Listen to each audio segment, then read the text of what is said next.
Pastor Praveen మృతిపై క్రైస్తవ సమాజం సంయమనం పాటించాలన్నారు pastor John Wesley. Post mortem తర్వాత నిర్ణయాలు తీసుకొని ముందుకు వెళదామన్నారు. ప్రవీణ్ మృతిపై అనుమానాలు వ్యక్తం చేశారు. ప్రవీణ్ కుటుంబానికి అండగా ఉంటామంటున్న జాన్ వెస్లీతో రాజమండ్రి ఐ న్యూస్ ప్రతినిధి గణేష్ ఫేస్ టు ఫేస్. మనతో ఉన్నారు సార్. ప్రవీణ్ మృతి వెనకాల మీకున్నటువంటి అనుమానాలు ఏంటి? ప్రస్తుతం అప్డేట్ ఏంటండి ఈ అంశంలో? నిన్నటి నుండి మేము చెబుతున్నామండి, ఖచ్చితంగా మృతి మీద అనుమానాలు అయితే ఉన్నాయి. అది యాక్సిడెంటా, ప్లాన్ మర్డర్ అనేది పోలీస్ డిపార్ట్మెంట్ వారు, ఆ తర్వాత హాస్పిటల్ సిబ్బంది మరి కాసేపట్లో తేల్చబోతున్నారు. తేల్చిన తర్వాత ఏం చేయాలనేది క్రైస్తవ సమాజం నిర్ణయం తీసుకుంటాం ఖచ్చితంగా. ఎందుకంటే ఇప్పటికీ చాలా మంది గవర్నమెంట్ హాస్పిటల్ వైపు వచ్చి ఉన్నారు. యంగ్ పీపుల్ కావచ్చు, క్రిస్టియన్ లీడర్స్ అందరూ కూడా. ఇది పారదర్శకంగా దీని మీద ఇన్వెస్టిగేషన్ జరగాలని మేము కూడా డిమాండ్ చేస్తాం. అంటే వాళ్ళ భార్యకు కోమాలోకి వెళ్ళినట్లుగా, లేదంటే తల్లికి హార్ట్ స్ట్రోక్ వచ్చినట్లుగా తెలుస్తుంది. ఆ ఫ్యామిలీ అప్డేట్ ఏంటి సార్? తప్పనిసరిగా కుటుంబానికి ఇది తీవ్ర లోటు అండి. వాళ్ళు అలాంటి పరిస్థితులు ఉన్నాయని మనం ఆశ్చర్యపడక్కర్లేదు. ఎందుకంటే ఆయనకి 46 సంవత్సరాలు, ఇంకా చాలా లైఫ్ ఉంది ఆయన. బట్ ఇలా జరగడం అనేది అందరికీ విచారం. ఇప్పుడు ఫ్యామిలీ మెంబర్స్ కాకపోయినా మేమే చాలా బాధపడుతున్నాం అన్నట్టు నుంచి. ఖచ్చితంగా ఫ్యామిలీలో అలాంటి తీవ్రమైన నిరాశ అయితే ఉండొచ్చు.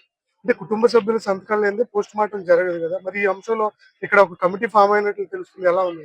కమిటీ ఫామ్ అయ్యారండి. ఆ తర్వాత కుటుంబ సభ్యులు కూడా, అంటే ఇమ్మీడియట్ ఫ్యామిలీ మెంబర్స్ కాకుండా కుటుంబ సభ్యులు కూడా వచ్చారు. ఇంక్వెస్ట్ అయితే స్టార్ట్ అయింది. మరి కొద్దిసేపట్లో పోస్ట్ మార్టం స్టార్ట్ చేస్తారు. చేసిన తర్వాత వివరాలన్నీ బయటకు వస్తాయి. సోషల్ మీడియాలో కొన్ని అపోహలు స్ప్రెడ్ అవుతున్నాయి, ఏమంటారు? ఇందులో అపోహలకు తావు ఏం లేదండి. అయితే యాక్సిడెంటా లేదంటే మర్డరా, అంటే ఈ 2 విషయాలే. అది ఏం జరిగింది అనేది, ఆయనకు ఆల్రెడీ లైఫ్ థ్రెట్ ఉంది. చాలా కాలం నుంచి ఆయన చెప్తున్నారు. ఆయన ఫేస్బుక్ లో కూడా పెట్టారంతే, నిన్న చూసాము. ఖచ్చితంగా లైఫ్ థ్రెట్ అయితే ఉంది. అందుని బట్టి మేము క్రిస్టియన్ లీడర్స్ అందరూ మేము పోలీస్ డిపార్ట్మెంట్ రిక్వెస్ట్ చేస్తున్నాము. ఈ కేసుని చాలా ట్రాన్స్పరెంట్ గా డీల్ చేయాలా. నిజాలు ఉన్నట్టుగా బయటికి తెలియజేసినప్పుడు సమాజానికి మేలు జరుగుతుంది. మీరు మార్చిలో మృతదేహాన్ని చూశారు, ఘటనా ప్రదేశంలో కూడా చూశారు. రెండింటికి వ్యత్యాసం? నేను నిన్నటి నుంచి ఇక్కడే మానిటర్ చేస్తున్నానండి. అన్ని పరిస్థితులు చూసాము. అయితే కొన్ని అనుమానాలు అయితే ఖచ్చితంగా ఉన్నాయి. చాలా మంది ఆగ్రహంతో ఉన్నారు, వాళ్ళకి ఏం చెప్తారు? నేను అడుగుతుంది ఒకటే, ఆల్ క్రిస్టియన్ యూత్ కొద్ది సమయం పాటించండి. నిజాలు ఏంటో తెలుసుకున్న తర్వాత అప్పుడు ఏం చేయాలని నిర్ణయం తీసుకున్నాం. అనవసరమైన ఆక్రోశానికి, కోపోద్రేకాలకు లోనవడం ద్వారా నష్టమే కానీ ఇబ్బంది ఉండదు అనేది మా ఆలోచన. చాలా మంది పారదర్శకంగా విచారణ జరగట్లేదు అన్న అనుమానాలతో ఉన్నారు. ప్రభుత్వానికి కానీ పోలీస్ డిపార్ట్మెంట్ కానీ ఏం చెప్తారు? పోలీస్ డిపార్ట్మెంట్ వారు నిన్నటి నుండి చాలా అద్భుతంగా సహకరిస్తున్నారండి. ఇప్పుడు మాలాంటి వాళ్ళు లోపలికి తీసుకెళ్తున్నారు, చూపిస్తున్నారు. అన్ని జరుగుతున్నాయి. ఇక్కడ నిష్పక్షపాతంగానే జరుగుతుందని ఆశిస్తున్నాము.